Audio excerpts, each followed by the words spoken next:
And welcome back to Sons and Shadows Cast. We're a podcast that delves into the lost, the forgotten, and the canceled television series. Let's remember, relive, and revisit. We're your party hosts, and we have a follow-up for you. My name is Jeff. And I am the ghost of the host, Kevin Smith. Well, like I was about to say, I'm stoned and I'm Will. All right, we are back with our next chapter of the Exorcist saga.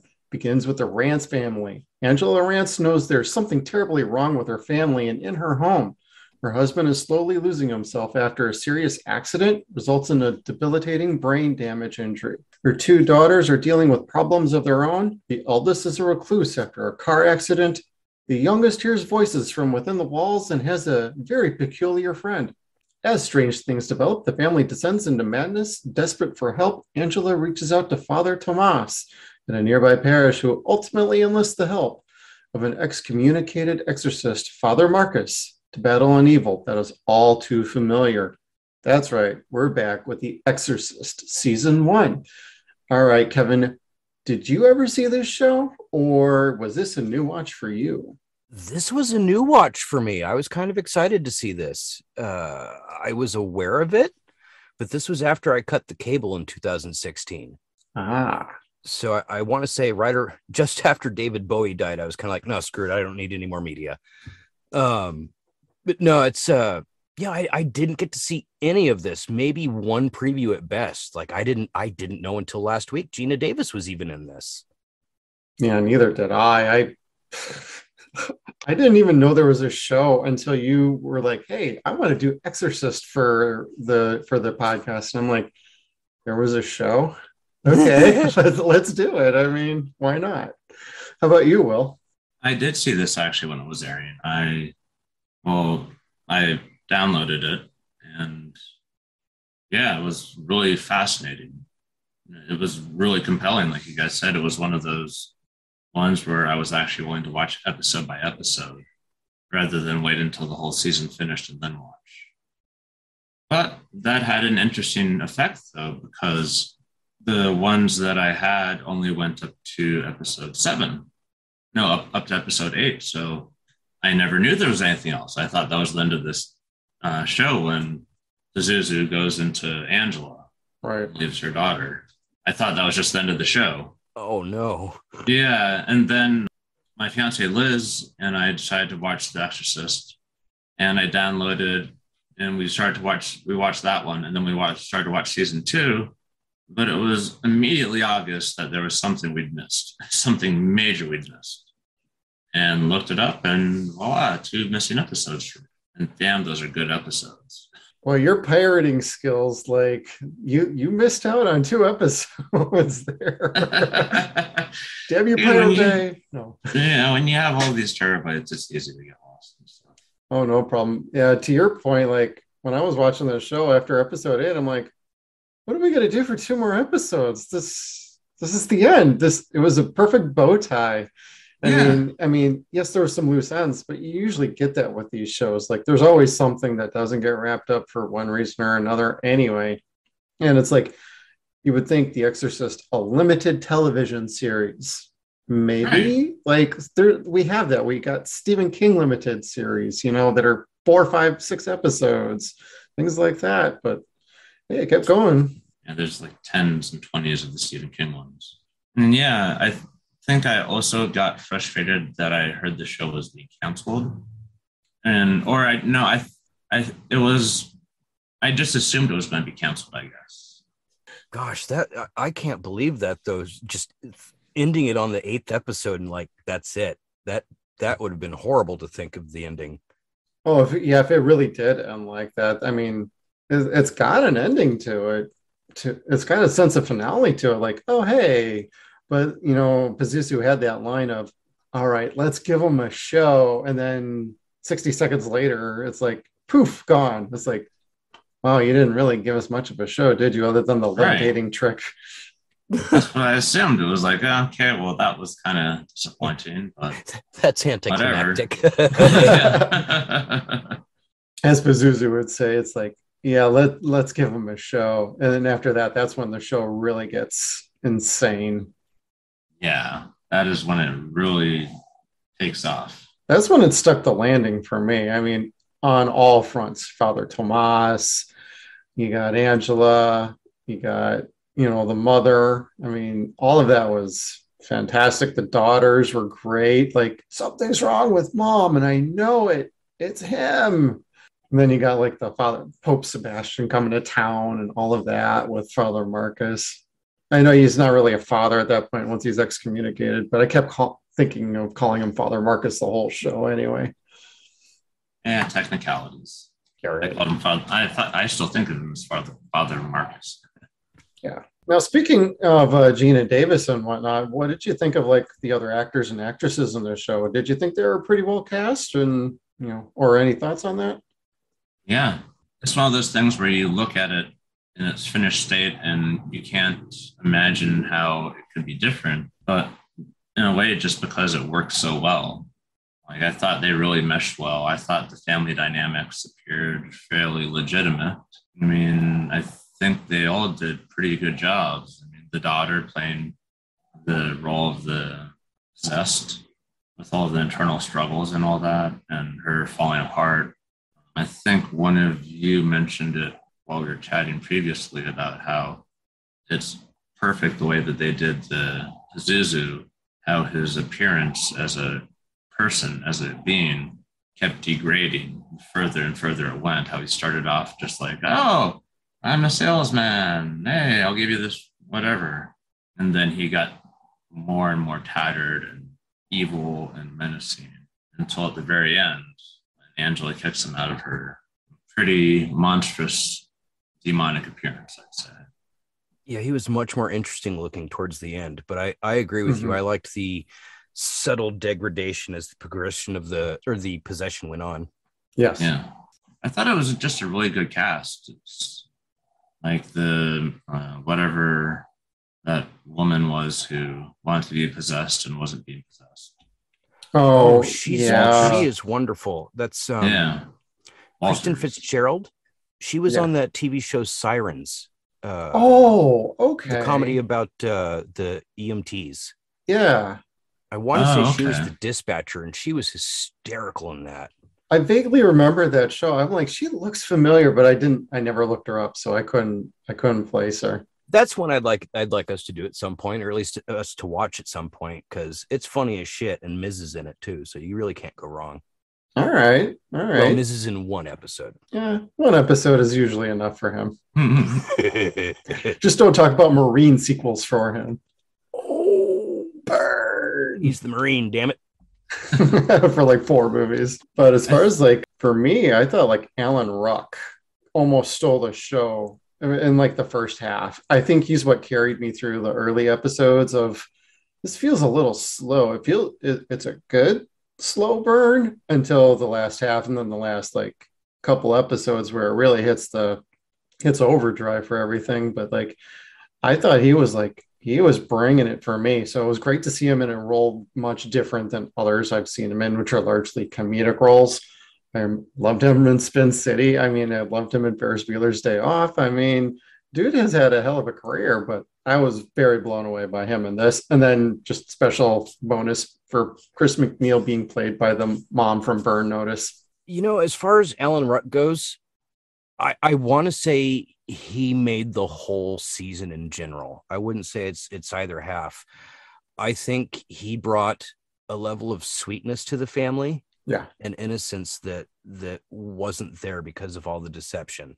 Like, he was the only good person in the family. So not good, but you know what I mean? Like, not keeping any secrets. He was more childlike because of the brain injury.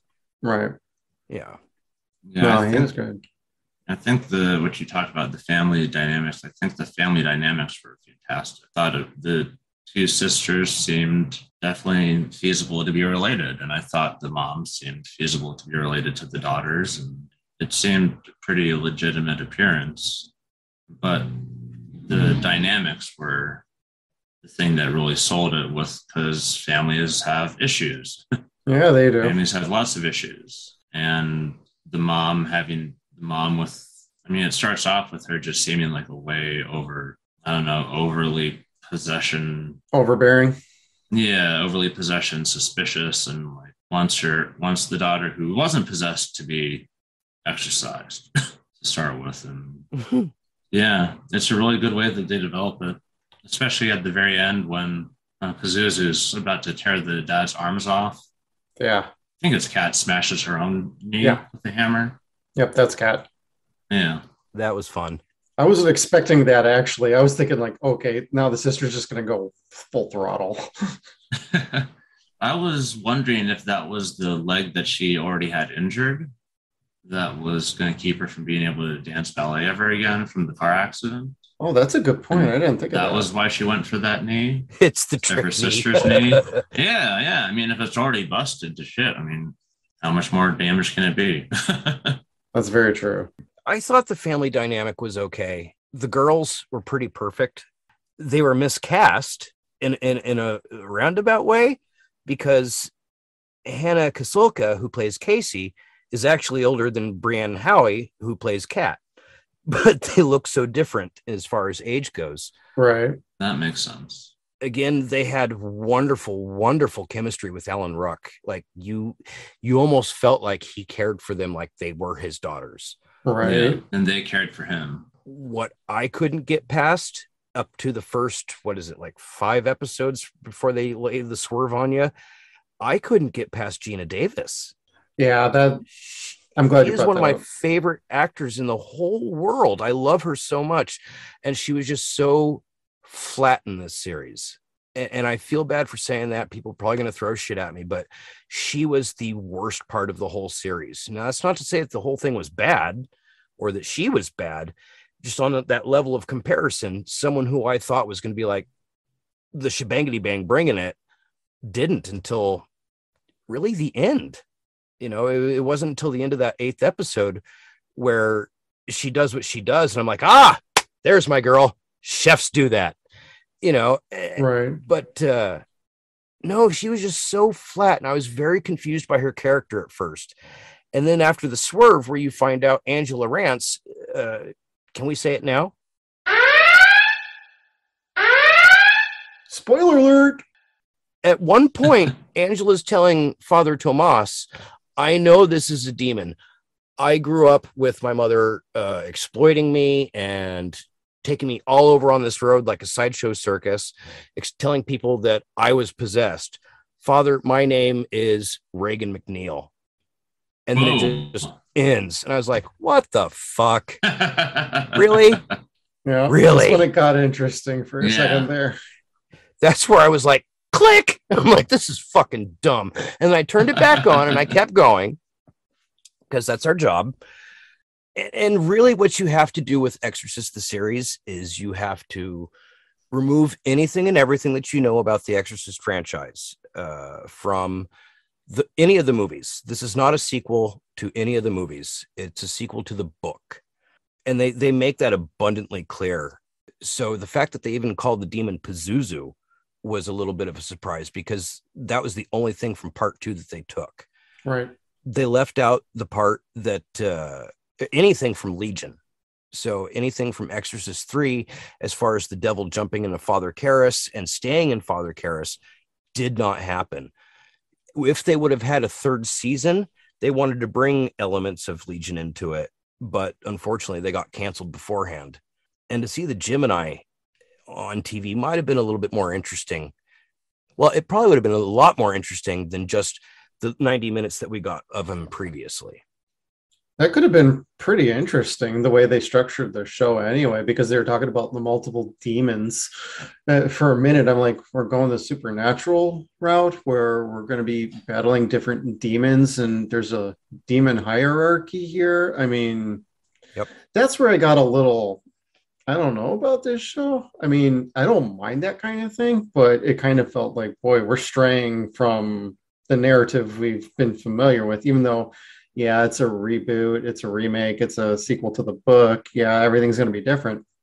But that's where I felt a little, I'm not sure I understand why we're doing this. But once we got there, it's like, and towards the end, I'm like, okay, this actually is starting to feel a little more sensible. They finally got their feet under them by that point for that sort of narrative. But You know, you brought up Gina Davis. I kind of look at hers as like they brought in the big name just to get eyes, and they rested on the supporting cast and everybody else to really hammer the story home. And then towards the end is when they're like, okay, now you need to be the hammer that brings the nail down and stick the landing for us. Because if we don't hit these last couple episodes, this show is dead. It ain't coming back. There ain't going to be no more seasons. Like, this is what we paid you for, because you're a movie star, not a TV star. This is your time to hit the gas. This is where we need you to bring home the cash cow and earn your paycheck. And it was just for one season. So, I mean, I haven't seen the second season yet. I don't know anything about it other than the brief little trailer I was looking at for throwing at the end of this episode for the stinger for the next episode, which will be season 2 at that point. But I don't know anything about that. It was just a quick little 30-second spot on Fox. And I'm like, okay, it's a new family. We just have Father Tomas and Father Marcus back. That looks to be about the extent of it, because it labeled it as the next chapter or the new chapter, something like that. So it's completely different. Huh. Yeah, I haven't dug into it yet. I wanted to focus on this one for the show first before I even got into any of that. Right. But speaking of the fathers, there was some, knowing what I know about demonology and the way exorcism and Catholicism works, there were a few loopholes that I didn't really care for in the show. And it involved both of the priests. Mm-hmm. One, pointing a gun at somebody is not an excommunicable sin. It's right. not. Adultery, however, is. This guy apologized. Father Tomas apologized for a moment of weakness because the demon projected into his mind that he was his ex-girlfriend, or that she was his ex-girlfriend. Yeah. And he apologizes to Father Marcus and then immediately turns around and goes straight to this broad's house. He got kicked out and he's like, you can't help no more. Just get out of here. And what does he do? He runs right into the waiting arms. Yeah. And this lady's like trying to tempt him throughout the entire thing. Oh my God, she is. I know she's supposed to come off as like slightly vulnerable and sweet, but man, she is pursuing him to the nth degree. Oh yeah, she's playing him like a fiddle. Oh yeah, she was. And then she brings her husband to his church. Oh my God. To his church. And he's got this surprised look on his face like, I can't believe you do that. Really? You don't believe an adulteress would do some stupid shit? Yeah, right. So, but in that regard, the devil would have taunted him and made him doubt his ability to connect with God and destroy the demon. Yeah. I don't believe a Catholic's collar that will make or break an exorcism. I don't think you being ordained will make or break an exorcism. I think your faith and confidence versus evil will make an exorcism. And so in that regard, they did okay, but I really would have liked to have seen that demon just start fucking with him the way that he was fucking with Gina Davis, saying, oh, she didn't tell you. She scraped the first one out, saying, oh, by the way, she had an abortion. I think there was room there that they didn't take. And I think a lot of the plot key points were stolen from other movies. Yeah. Yeah. I did feel that several times watching this. The plot for the Satan-worshipping Catholics, or the cult of the Satan-worshipping Catholics trying to kill the Pope, that was pretty much a ripoff of The Order, the old Heath Ledger movie. Very good Heath Ledger movie. It was. I liked it. Peter Weller as the bad guy was dope as hell. Yep. What else did they do? They ripped off Insidious big time. Yep. Big time. Like they owe Insidious a check. We find out that Pazuzu does go back into Angela's body, Angela's body. Yeah. And she kills her mom. Yeah. Snaps her neck. And that's where I'm like, oh, okay, there she is. Chefs do that. But that was totally Insidious too, where he comes back from the never or the ether, and he's possessed by the lady in black. And so they had little moments like that where they were just kind of copying other good movies and shows, where I'm kind of like, for something as big as The Exorcist is, that's really lazy writing, you guys. You could have done better than that, or at least tried to hide it a little bit better. Right. Yeah. Come up with something a little more unique, not so formulaic. You can still do the same punch, but you got to set it up differently. Well, it was almost like sketch bits. Yeah. Okay, here we're going to have the cult. We're going to have an issue with the cult. Okay, and then we're going to go to the demon possession, and then we're going to go to a swerve. So, I mean, it all had that formula, just like you were saying. It all led up to a different type of thing that was cliche almost. Yeah. But the weirdest part about it is despite all that shit, this series is still entertaining. Yeah. Oh, yeah. I was mad and angry throughout the entire fucking thing and not wanting to watch it, but I wasn't turning it off either. Or you would have.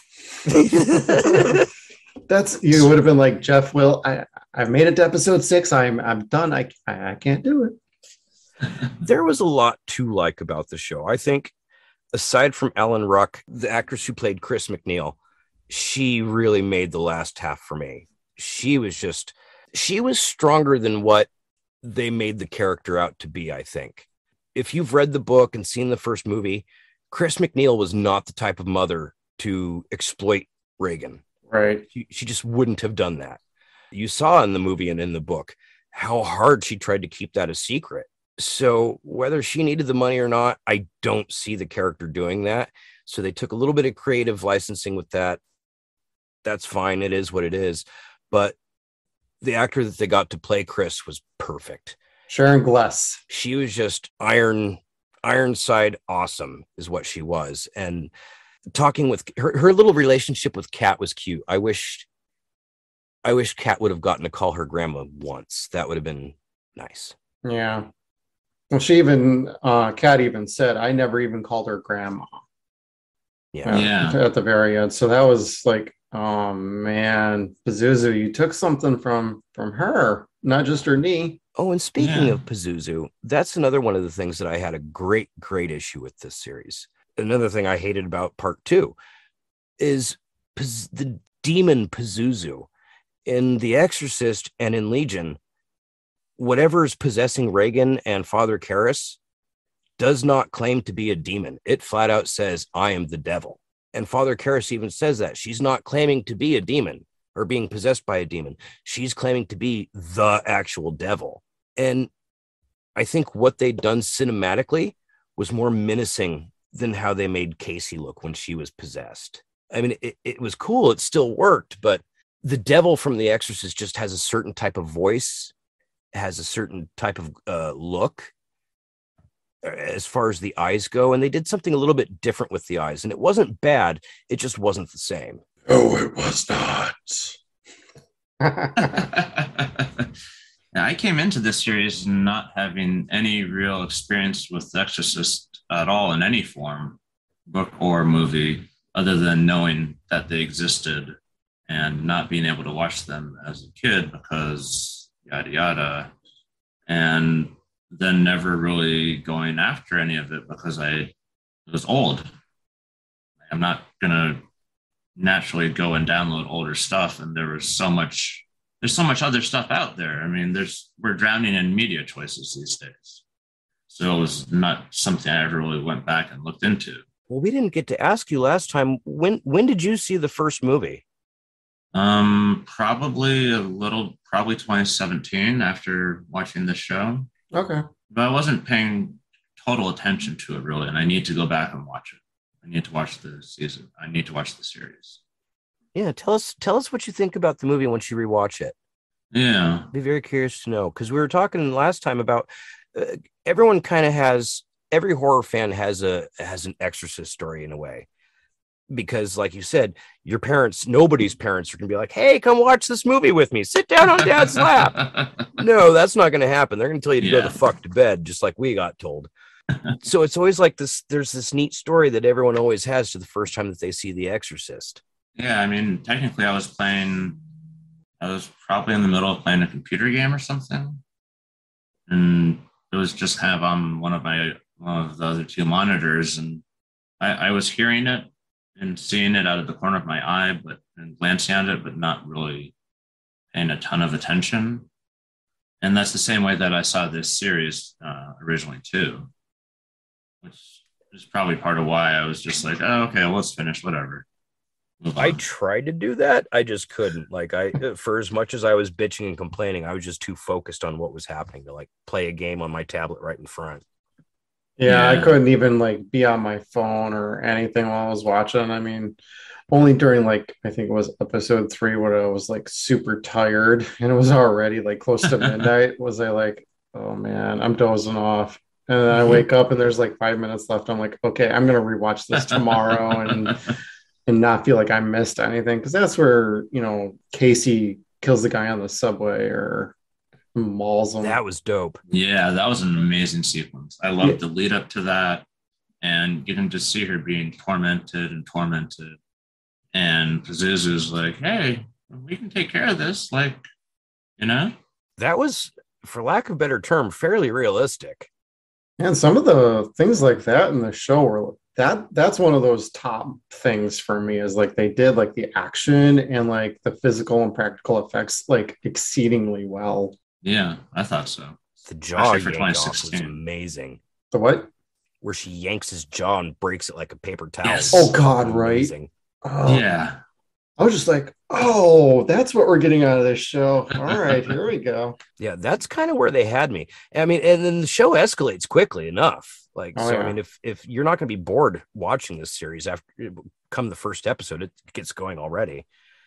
And then they throw in little sprinkles like that every once in a while. It's just ultra violent for TV, and you're like, did not see that coming. Bravo, bravo. It earned its place. I mean, do you think it was warranting a home on Fox, or could it have done better somewhere else? Somewhere else, please. Nothing should be aired on Fox. They kill everything that's good. Yeah, Fox is where good things go to die. Or where flowers bloom and then get stomped out. And you could tell watching the first season that this was going to get canceled, because it was interesting. It was something that kept you watching episode after episode, because you needed to find out what happened next. Whether you liked it or not, you were still fucking sucked into this shit like a soap opera. Too intellectual, I think, especially for American TV. Well, see, the book was very intellectual as well. There were a lot of questions in the book that they did and then didn't raise in the series. They raised it more in the series than in the movie, about whether is it psychological issues or is there a need for an exorcism? Mm-hmm. And that was the big bulk of the book that didn't show up in the movie. Well, I think part of the problem that happened with this show is I made a comment earlier about limited series, is like, I think this might have been about 2 episodes too long. They could have tightened up quite a bit, shortened it up. The pacing was off at times. If they had like trimmed a little bit here, a couple minutes there, 5 minutes there, taken out a subplot that went flipping nowhere. Like, why are you setting up you don't have to set up Father Marcus's entire backstory if you're not really going to explain the whole backstory.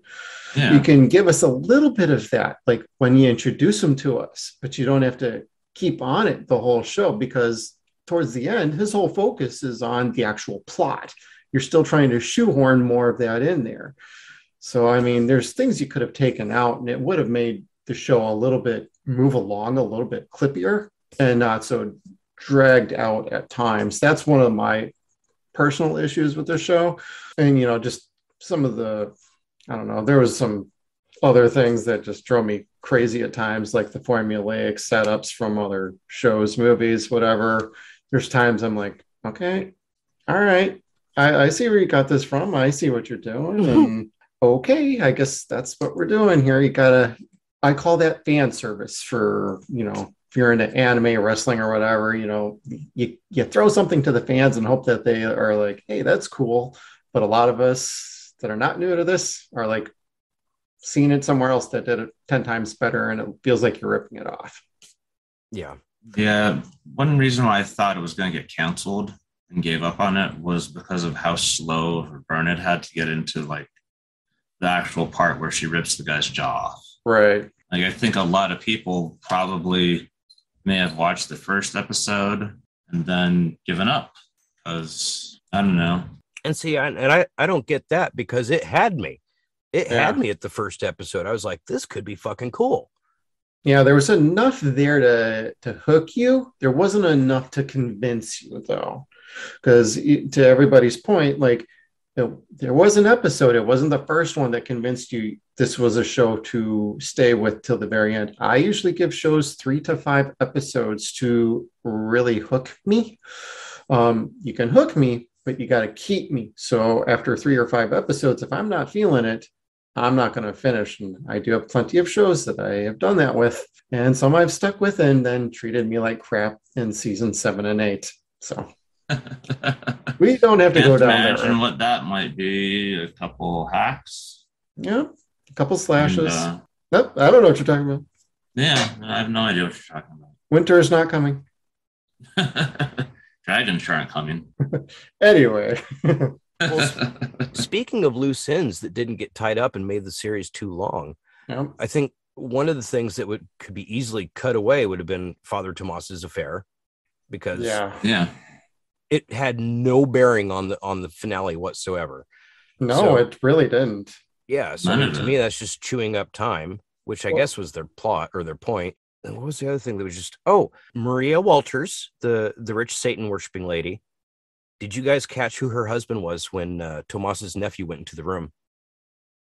No. It was Captain Howdy. Oh. So that's where I was like, okay. So I was thinking to myself, is Maria trying to like orchestrate this whole thing because her husband is whoever Captain Howdy was supposed to be? And they didn't do anything with that afterwards. Oh, interesting. Who's Captain Howdy? The name of the demon. That's what Reagan first calls him when she first meets him. Yeah. He says his name is Captain Howdy. Right. Instead of, and he's dressed up as, I'm sorry, he's dressed up as fucking Captain Obvious from the fucking TV commercials. Yeah. I'm like, what the fuck is this shit? It's so stupid. So it's the same actor playing the dying. Yeah. Okay. But they only show him once, and then it had never again mentioned it. I saw him in the bed, but I didn't get enough of a shot. It was pretty quick. I'm pretty sure it was Robert Lunny who plays Pazuzu. Yeah, it's Robert Lunny. Yeah. Oh, you brought up the Father Tomas thing. There was another thought I had on that, and that's, you are right about the affair thing. I thought they had enough on him when they were initially trying to exorcise Casey in her bedroom, and she got the priest on his knees and was doing favors for her, so to speak. I thought that was enough to be like, she forced me, she got in my head. But the other part of Father Tomas I did like was a little bit of the political machinations of the church and him getting kind of pushed into the newer parish and abandoning his other one and dealing with the priests and their little games that they play. Mm-hmm. I don't know, that really engaged me too. So they probably could have dove into that just a little bit more and less on the girlfriend.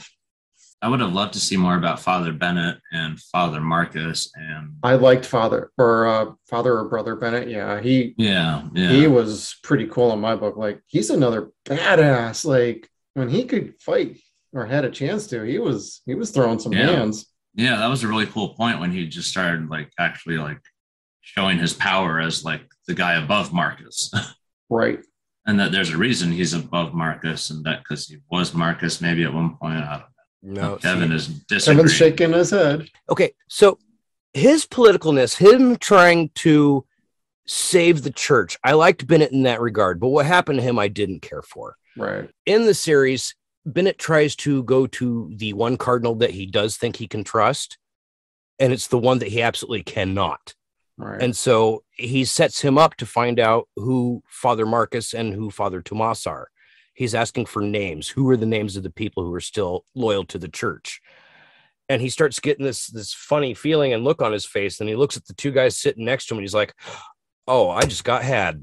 And it's like, no, that wouldn't happen in real fucking life. You wouldn't let those two guys sit that fucking close to you. No. Especially if you're someone in Father Bennett's position and you know there's treachery within the church.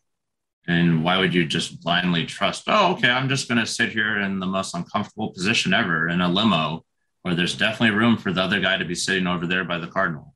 And to not feel like the tension from the two people sitting next to you who are clearly like, they are acting like a bunch of mafia guys getting ready to do something. Like I've seen this in mafia movies. When he was sitting there, I'm like, is he going to get a bullet in the head or how are they going to take him out? Like this is the perfect setup for that. And yeah, no, I agree on that.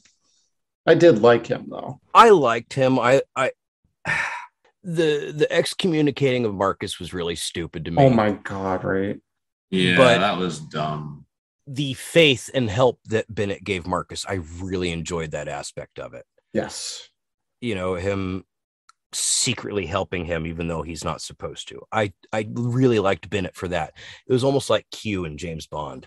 Yes. Yeah, it was a definite kind of another aspect of the political machinations that you're talking about, Jeff. Like that Father Bennett has to do this, but then he's still like helping them. Like, oh yeah, here's your bus ticket. Might want to call these people. That was actually kind of cool, and I liked those people that he went to go visit. The murder tours. Yeah, those guys were cool as shit. I was about to bring that up if you guys hadn't brought that up already, because I got a fun time out of them, and when they got like basically smoked, I was like, oh come on. Yeah, I was disappointed, but I kind of knew it was coming when they were spotted taking photos. Right. Yeah, and they were too fun of characters to be able to live. Or at least one of them to go away kind of like crippled or something like that, you know? I just like the dude because he reminded me of Hunter Thompson. Yeah. But no, they were a lot of fun. Again, this is up until the end, this was not about Gina Davis. It was not about Reagan. This was a fun ensemble cast. Yes. And that is one of the things to enjoy about this. It has its limitations. It has its stereotype casting, as you will. Alfonso Herrera and Ben Daniels, stellar acting in this series. Ooh, yes. But I will say this. Someone at Fox said it was sitting there looking at headshots and video auditions and going, all right, I'll take not Antonio Banderas and not Julian Sands. Give me those two fuckers and Gina Davis now. Because, I mean, they were kind of like substitutes for how cool Antonio Banderas used to be 20 some years ago. Right. And Julian Sands is probably retired at this point. Still a badass though. Oh, fuck yes. Just, oh my God, just to even see him playing like an excommunicated exorcist after he's been the warlock would have been freaking awesome. That's how you get like the older actors in for this, because if they were going to do any sort of spiritual successoring from the movie, who is the guy who could have done the Max von Sydow? You say Julian Sands, and that would have been perfect. Oh, that would have exploded. But then he can't really handle like the physical stuff, and then you have the stunt doubles come in, and then that's probably when it gets all finicky. Now I want to look up to see what's happened to him. I haven't seen him since Rose Red. I think he still does like conventions. I don't know about any current acting. The last thing I remember him acting in actually is like Stargate SG-1 season 9 and 10. Or was it more season 10? Might have been more season 10. He played like one of the higher up priors that was leading the Ori army. Oh, and he plays Jor-El on Smallville in one season. I think so, yes. Yeah. I didn't actually watch the entire thing, but I remember that. I have no idea who you guys are talking about. Did you ever see the movie Warlock? Or Rose Red? I think so. I saw Warlock, but I wasn't paying close attention to it. He was the main villain who was, Yeah, he's a super duper actor. He also played in, oh shit, what's that movie with Gabriel Byrne? The one about Mary Shelley and the night they wrote Frankenstein. Mary Shelley's Frankenstein? No. He plays Percy Shelley. I can't remember who played Mary Shelley. And then Gabriel Byrne played, it was just in my head, some British poet that everyone's probably saying the name right now, and I can't think of it. Totally. Gothic? Gothic? Yes, American Gothic. Yeah. Oh, it's just called Gothic. I Googled it. Oh, wait. American Gothic's a TV show. Which is a potential future episode as well.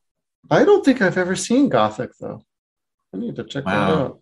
He's married to the woman who's the heiress to Guinness. Wow. Boy, that's where he gets his beer from. Time to make a beer run, guys. We got to go to the UK. So he did a voice for Biker Mice from Mars. There you go. That's cool.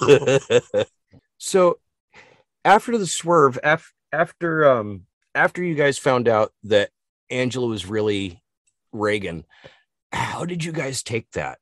Like I said, I had that eye twitch where I was kind of like, where's Linda Blair? Like, I know she's still around, but how did you guys feel about that? I thought it was a fantastic reveal. It was really like a huge impact kind of thing. But I think if they had less episodes and they dropped that bomb sooner in, that it would have been more interesting to see more of Angela. Because if they dropped that sooner, then we would have gotten to see hopefully more of Angela as Pazuzu towards the end. Because I kind of knew as soon as she said that it might go in that direction. Because obviously, if she's her, then she can just give herself over to the demon and save the daughter. I mean, it's not an untypical thing that we've never seen before. Yeah.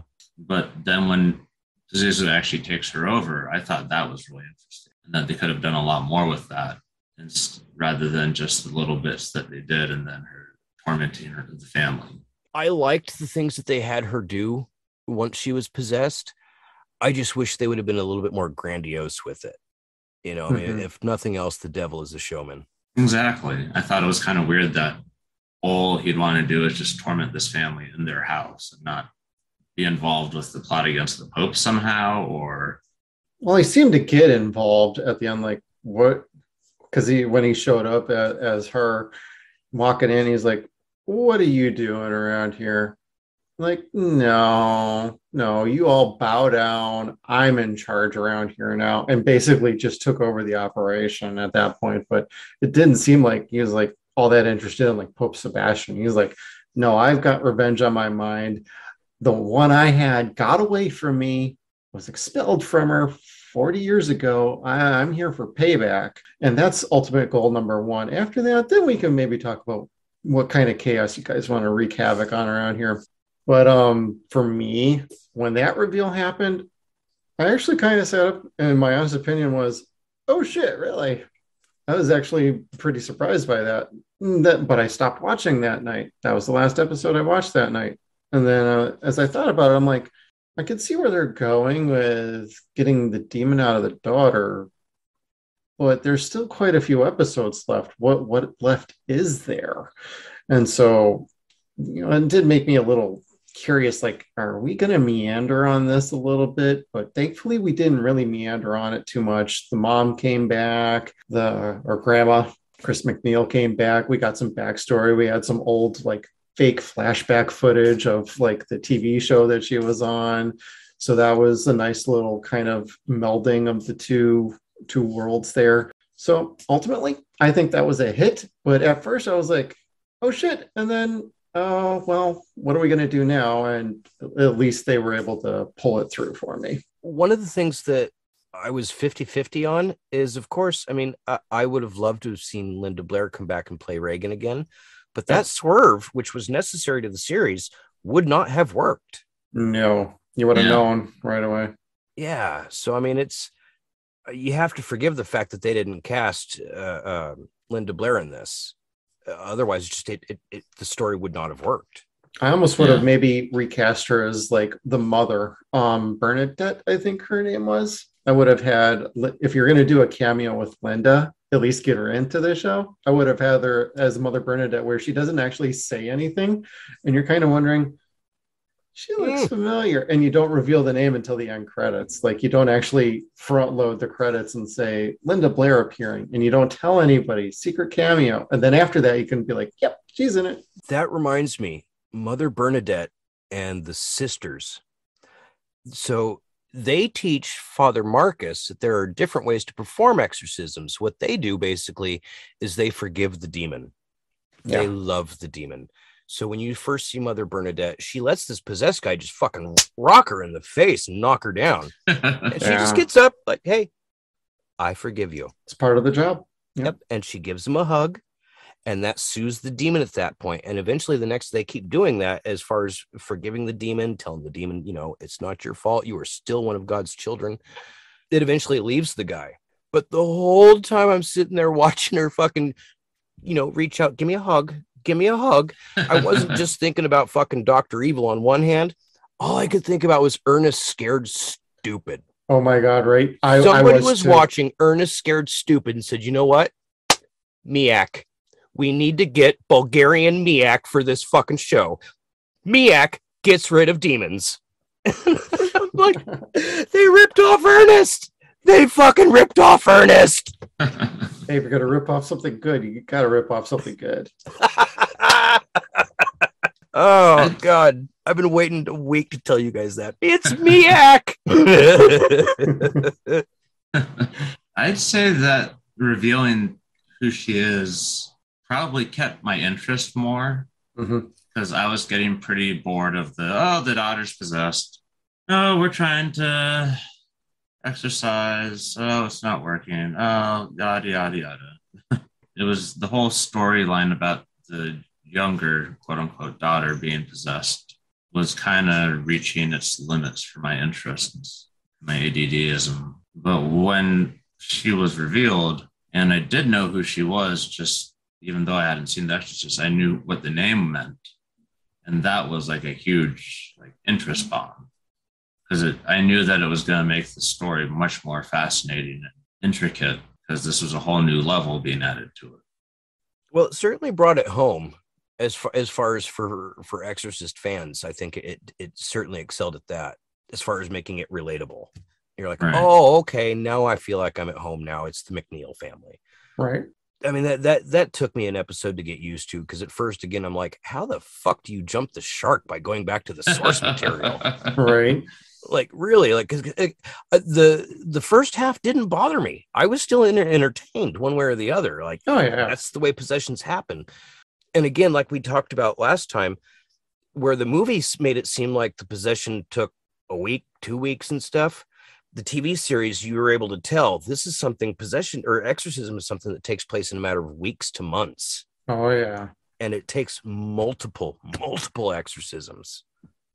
Well, yeah, like Father Marcus's backstory with the kid previous to all of this was very telling. Like, it looked like he had been working on that kid for like months almost. And he was beaten down. The exhaustion on his face, the kid, holy Christ. Well, gosh, even Father Bennett says you haven't checked in 26 days. What else am I supposed to do other than come look for you? Exactly. Yeah. It's like, whoa, you gave me a timeline. That's nice. And again, that's just from the point that he checked in. Who knows how long he'd been there before that? Exactly. Yeah. What episode did the whole Reagan McNeil thing come forward? I don't remember how far into the 5 season or 6? it was. I thought it was 5. Don't quote me on it. I might be wrong. But I thought it was around the midpoint, because that's where they completely shifted gears. And they swerved me with Chris, too. I thought that was going to be like Father Marin or some other fucking type priest with the cloak, not the cloak, the fucking trench coat and the fedora. I was like, whoa, who's this going to be? Right. And then it was Mom, and I'm kind of like, oh, okay. Was the reveal the same episode as when Casey was in the ambulance and then murdered the EMTs and escaped? Or was that the episode after that one? That's what I'm trying to remember. And I'm trying to remember a timeline. It's already been a week since I saw this. I don't recall. It was right around that point, because they'd gone to the dance recital that was the memorial for the cat's girlfriend. Okay, yeah. And then that's when she got on the train. So it might have been the same episode. Angela just went the different direction than Henry and Casey. Okay. Oh, well, not like it really matters all that much. I'd definitely say that I love the storytelling.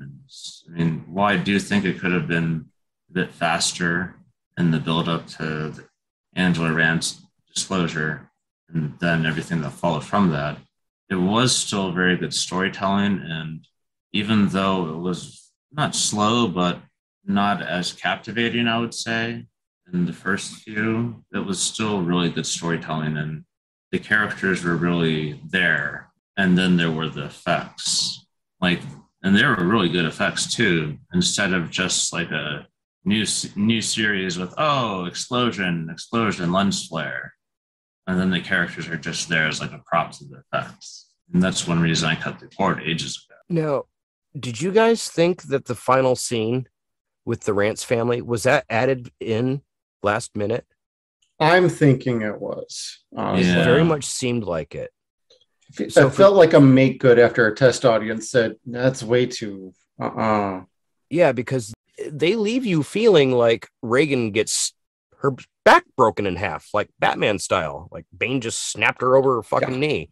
And then it's almost like they did a post scene where they're like, oh, we need to do some reshoots. Just get the Rance family here and get a wheelchair for Angela. So it's kind of like, okay, did a test audience see this and be like, you guys fucking killed Reagan McNeil and make Fox go back and change it? Or was it always just that an awkward ending? I don't know. My opinion is Fox or somebody was like, we need something happier. That's not okay. You got to show that she's still alive. But I don't know. I'm a bit twisted. You could have ended just with the family without her. Like she sacrificed herself to save her family and her kids. I mean, that's a hell of a heroic act. I mean, you saw it in freaking Avengers with Tony Stark, for crying out loud. You've spent years with this character, Reagan, 40 fucking years. And, what better way to go? I mean, okay, so she wins, she's alive, she's crippled in a chair. Yeah. Like, I don't know. You could have gone the rest of the way with that if you really wanted to. Yeah. So I'm curious that Fox got involved with the ending a little bit. They're like, if you want to come back for another season, fix this, and we're going to talk about your budget next season. That would make sense because, especially considering that at the very end, the climatic point is when Reagan decides that she's not going to be afraid of this demon anymore, and she's not going to hide in that room that she was hiding in, because she's been hiding her whole life, basically. Ever since the exorcism and first being possessed, everything since then has been about running from her mom, profiting off of her, and from changing her name and building a whole new life, getting these fake photos out of a thrift store and using those to pretend that that's her childhood photos to Henry. That was fucked up. Yeah. Yeah, that was. And then at the very end, she comes out of the room and she's like, fuck you, Pazuzu. Like, I'm not going to take your shit anymore. You're not going to kill my family. And if she had died as part of her defiance of the demon at the very end, I think that would have been more powerful. And then they could have just had the Father Tomas and Father Marcus scene, and then that would have been even a bit more powerful, because Angela, at the very end of the exorcism, Angela saved herself, saved everyone else by killing her, by sacrificing herself. Yes, but do you understand what would have happened if she would have actually died during the exorcism? Nope, I don't know anything about. Her family would have lived, but she herself would have been tortured in hell for the rest of eternity. Oh. So that I'm guessing maybe someone found that loophole in there, or just the fact that Americans don't like their shitty endings, or their sad endings, rather. I don't know. I honestly don't know if they even gave that consideration. They may not have, considering they didn't fucking give any consideration whatsoever to Father Tomas's affair. Consistent affairs. Yeah. Wasn't just once. One was under duress. The others were not under duress. They were under a need. I would have started fucking with that guy's husband. Like, that altar you were just leaning on? There too. Yep. I'm living rent-free, not only in your head, but now on your hand. That would have been fantastic. Well, to your just to your point real quick, Kevin, she doesn't have to have sacrificed herself. She could have been severe, if the demon had done enough damage to her on the way out and in the battle, and she just died naturally from that fight, that could have been a way around. That's what I meant. Well, that's what happened to Kinderman, yeah. or not Kinderman, Father Karras, when Detective Kinderman shot him, he had that moment of freedom, and Kinderman killed him, so his soul was able to go to heaven as opposed to being dragged back down to hell. Right. Yeah, that could have been a very cool callback to a very good thing that could have been carried into their show instead of copying something from something else. I think it would have left them with the same problem that. Well, yeah, but I'm just thinking of a way that it could have. Yeah, worked. that's more what I was intending, that she stood up against all that hurt and damage to her body, so that after Pazuzu was kicked out, she just kind of dies from her injuries. You saw how screwed up Casey was after Pazuzu left her. Like, she looked like she was a wreck for weeks. She looked better than fucking Reagan did or Linda Blair did at the end of the or no, she didn't look as good as Linda Blair did at the end of the first Exorcist. Like, she healed up pretty quick after all that. And then she went and did the second one, and then we saw how that worked. It's a reminder never to wear headbands and have fucking multicolored fucking screens, multicolored screens moving around in the picture. That and Carrie are two of the most 70s movies I've ever seen. No kidding. Okay, so we've now seen season 1 in its entirety. Did this make you excited for another season? This is my last big question for you guys.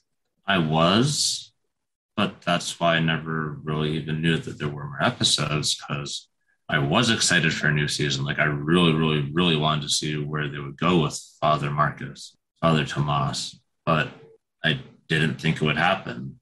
It didn't seem likely at all for it to happen. But I have no connection. I have no idea about how things are doing media-wise or popularity-wise or anything, just off of my own little universe. It didn't seem likely to happen.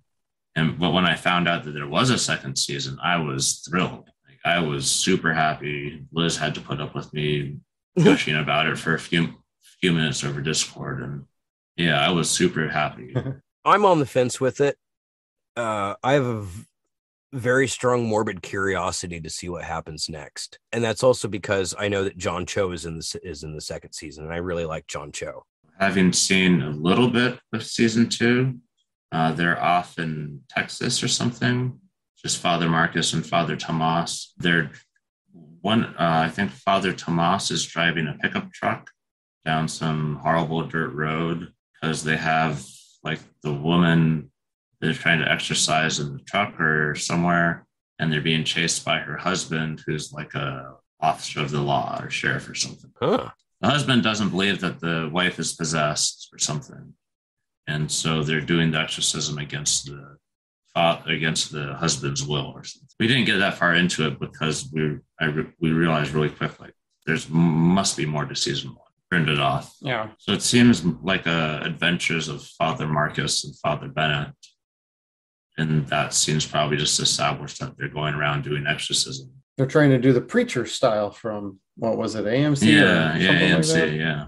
I just want to know if Father Marcus gets back with that dude that he met almost met at the bar. And had to run off on him. So bad for him. He had this look on his face like, I'm getting my fuck on tonight. And then he sees the news like, damn it, I gotta go. I was so baffled at that part, and I was like, what's this about, Liz? And she was like, oh, well, there's been some hints about him being, okay, because that's what it seemed like. So it just kind of seemed to come out of the blue to me, and I'm not too sure why that was even necessary. Like, what did it add to the story? We were talking about that they could cut things out. Like, yeah, they might have cut some stuff out, but I felt like there was a hint here or there in regards to that. To me, it did. I mean, I didn't really have a problem with it. It's like, it seemed to add to his humanity. You like what you like. Yeah. Okay. Yeah. Otherwise, he just seems like an aggressive dude. Yeah. Jeff and I were talking about it just before you came on. My uncle, Manuel, was a Catholic priest, and nobody ever knew that my uncle was also a homosexual. So at that time in the 80s, had the church found out, my uncle would have been excommunicated, regardless of how good of a priest he was. Oh, yeah. Probably in the 90s, too. So, yeah, unfortunately. So the fact that they had a priest who was openly gay, and it didn't seem forced to me. It was just very natural. Like, he was at a bar and somebody gave him a look and he reciprocated it. That just added a little bit of humanity to him for me. So it didn't bother me that much at all. It didn't bother me at all. Yeah, it didn't bother me. I'm just thinking, looking back, that it didn't seem to add anything to the story, but you're right, it does, because otherwise he's just like this rage. But what it does do is take away from Kat. It kind of confused me because, okay, so here it's okay for a priest to be gay, but it was somewhat of a sin for a 5-second lesbian tryst. And that was just her friend coming out and telling her, I love you. Like, and that's what gave Pazuzu the whole domino effect, like caused that accident right there when she was distracted, and everything turned to shit after that.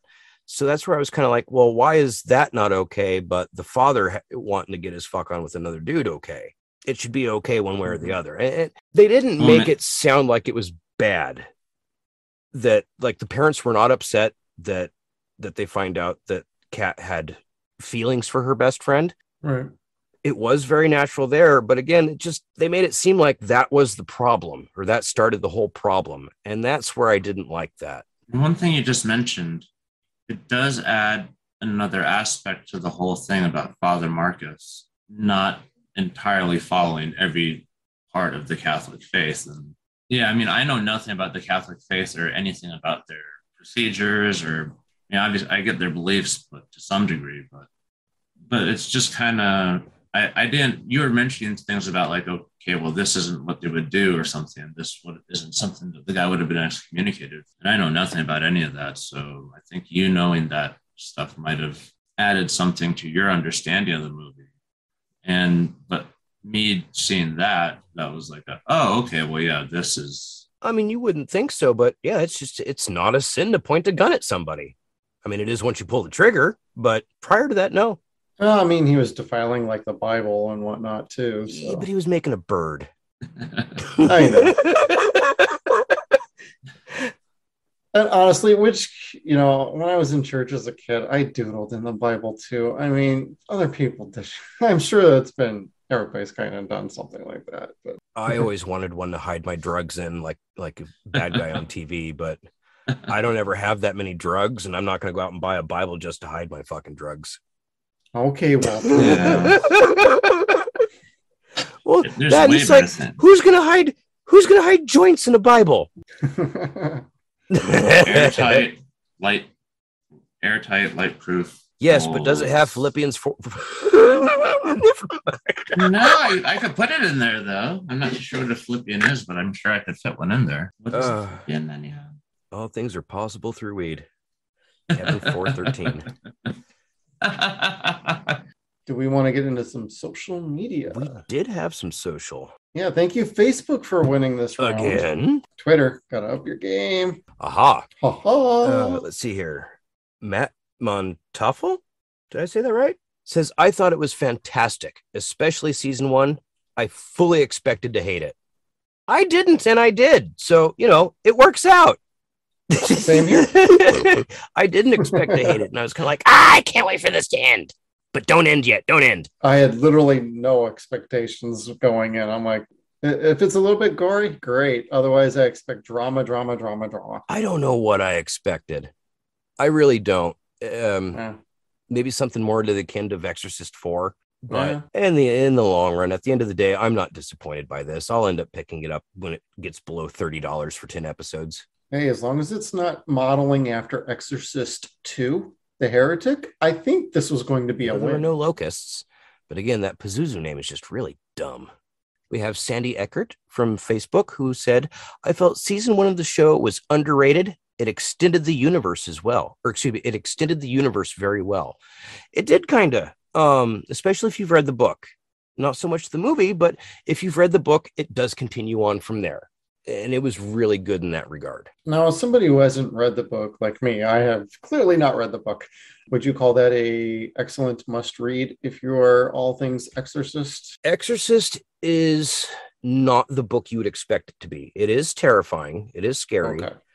But it's slower than you'd think. Okay. So it's one of those books that I would say read for the sake of reading it, to say that you have, don't go in thinking that it's going to be as gruesome as the movie or as fast paced as the movie. It's not. It takes some time to get going. That and Legion. Legion's a little bit thinner than Exorcist, but they're both really solid books. I do recommend them. Last, we had Mark Vasher, who said, tried 3 episodes of Fox's Exorcist TV show and gave up on it. Dude, you should have waited until the 5th episode and then turned it off. He had a 3 episode minimum on that. Like, okay, I've done 3. That's enough. That is too bad. I hope that at least he got to see, or Mark, I hope you got to see the subway scene, dude's jaw getting yanked off like a paper towel. That was pretty primo. It had some other issues to it. I'm sure he got something out of it. What's that? I'm sure he got something out of it. Probably just wasn't all that he wanted, but I wouldn't think that like it was a complete waste for him. Just he didn't want to continue. And that's fair. That's fair. Totally understand. Like, I'm glad I didn't give up on this. A lot of times, if there's something that just doesn't hold my interest because of the amount of time that I have or don't have, rather, I'll just walk off and be like, I'll come back to it in a few weeks. And I'm glad I didn't do that with this. This was worth the watch. It is worth buying, especially if you like horror, if you like suspense and things like that. This is fun, but we critique things. We've seen a lot of different horror films, and we watch a lot of bad movies in general. So it's like, it's almost natural instinct to us to find and pick apart little things here and there, like Miak. But again, this is, if you can remove yourself from everything you've ever known from the movies, this is enjoyable and it is fun. Yeah. Had no expectations going in other than it was a TV show associated with a well-known and well-regarded franchise. And that was enough for me to give it a shot. And yeah, it hooked me. And it's enough that I actually watched through season 1 back in December and was happy to watch it again just now. So that's really rare. Now that you've seen them. So you were watching this and The Office at the same time. Yeah, we were. It was competing for time, actually. Well, now that you've seen them, what you need to do is go watch Repossessed. Like, Repossessed is the true natural successor to the original Exorcist movie. It's goofy. It's a Leslie Nielsen movie. Oh, okay. But Linda Blair is in it, and so is Ned Beatty. So it's just damn funny. Yeah, it's pretty good. What year Leslie Nielsen is this? 89, 88? Oh, okay. Or 91. So not in the 2000 plus. So not like somewhere when he was just making horribly movies. No. Okay. No, I want to say this was like late 80s, early 90s. Yeah, pre-retirement tour. Pre-giving up. Yeah, pretty much. Yeah, Exorcist, for me, this was a slow burn, but it caught my interest. It followed through and it delivered in the end. So we're going to get into season 2 and we'll see how well that really sticks. I'm really curious to see how season 2 is going to go, because I can definitely see how this is a story that could go completely boring and off the rails and dumb if they were to take the characters of Father Marcus and Father Tomas in a really typical TV series kind of way. But I really hope they don't. From the 5 or 10 minutes Liz and I watched, it didn't seem like it would, and it seemed interesting. Yeah, I mean, that's only a little bit in. So I'm kind of peeking ahead as far as on IMDb to see what actors were in what episodes, and I'm seeing Kirsten Fitzgerald, Maria Walters doesn't appear to be in in season 2 in the 2017 season. Yeah, it looks like it's completely disconnected from anything that came before in terms of continuing storylines. It looks like just this complete own standalone story, but with Father Tomas and Father Marcus. Oh, right. Father Bennett comes back. Casey comes back. Okay, Casey's back. Yeah, she's in 11 episodes. Yeah. No, so I'm guessing she shows up at some point. Does show Maria. Or it's a recap. Because they still get paid in a recap. Okay, no, Maria Walters is in 1 episode in season 2. Oh, okay. We'll have to check it out and see. Affairs of the Heart. Yeah, that didn't need to be. Like, you know how I feel about love triangles in general and romances and stories that don't need to be. But studios are like, oh, we need women to watch it too. Because, of course, that's what all women want to fucking see is a fucking love triangle. Like, it was just stupid and it was forced. And I don't believe that's what ladies really want to see in a fucking movie. So I don't know why studios keep doing that shit. Yeah, Liz, sure. Like, I don't know any lady horror fans that are like, God, you know what this movie really fucking needs? Stop cutting people up for a minute. Let's get these two people that kind of like each other and then throw a third person in there. That'll be cool. Yeah, let's kind of like cheap out and appeal for the lowest common denominator. Biggest population, the biggest hypothetical population of people we could attract and get money from and still not turn away or offend or bore. They'll like this, we think, right? Well, if there's a tired trope of one thing, it's that. That's a tired trope. Yep. You know who I wish was here for that? Steve Wilson. Steve would tell you, yeah, that's probably would probably tell us that's exactly how it works. Yep, that's what they want. That's what they think brings the money in the. Liz sure would not want to have anything to do with watching anything like that. Oh, so Twilight's off the books for her. Gotcha. No, the riff tracks Twilights are fantastic. Oh yeah. Team Mustache. Team Mustache Dad, absolutely. But no, we would never. She never watched the movie before the riff tracks. Well, I barely tolerated the Hunger Games. So. Really? I liked the Hunger Games.